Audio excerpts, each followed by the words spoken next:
Well, hello there once again, motorsport fans, and once again, you're very welcome in this video.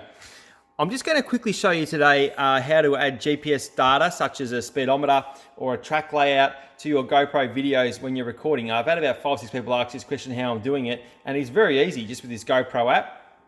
So the first thing we want to do is we're going to go to camera here, and we want to make sure the GPS is turned on our GoPro, okay, before we record any video. So we're going to go to control your GoPro. It's going to disconnect from this Wi-Fi. I've already paired these, and it's going to connect to the GoPro's Wi-Fi. There we go. Now we're on. That's the live view of my GoPro. We're going to go to settings here, the wheel down the bottom, and GPS. We want to make sure that's on. So that is on mine. I'm going to turn it off and turn it back on to show you how it's done. And there you go. So we have to make sure that's on. Okay. Now we go and record a video. And then once we've recorded the video, we're going to go to View Media and we download. I've already done this, but just for example, if you want to download that one, we'd press and hold on that and then download, okay? So once you've done that, we go to this icon, okay? This is all our downloads that are saved to our phone, okay? So we go to the video we want to put the GPS data onto, press on that, wait for it to load, okay, like that. Then we go on this icon here, the pen, which is edit, okay? Wait for it to load, it can take a bit of time, okay? And then we've got stickers. So we go on to stickers. Now this is where all your GPS data is. So we can add overlays, which are all created from the GPS data that's been saved. So let's do path, which I usually like the path. So every time we click on that, it moves.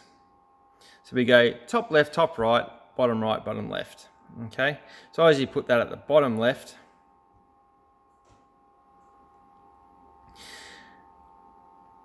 And then I'm going to put a speedometer, okay.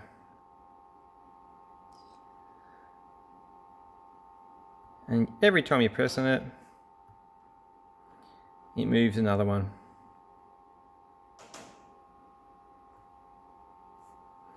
Okay, so you can also do other stuff like terrain, which is similar to path, but it's got more of a satellite type view. Speed chart, more of a graph, altitude and Gforces, but it's all just used from the saved GPS data that's been encoded with the video. We're going to go tick, and then we're going to click save up here. Now that'll save it to view on the app, but to actually save that video on your phone, it needs to be recoded. So it does take a bit of time. Okay, so now we're going to go to this share button here, and we're going to go save to phone. Now this is going to take about an hour. It takes quite a long time, but it's very intensive. It's recoding the entire video with those two overlays over it. So you can understand why it takes so long. A little trick is if you go into your phone settings and turn your screen to not to turn off, say a 10-minute or half-hour delay for your screen to turn off, put it on charge and it will transcode a lot quicker. If you're on your phone with this running in the background, it will take a lot longer, but usually about an hour for a 17-minute video like this. Hope this helps someone today, guys. All the best.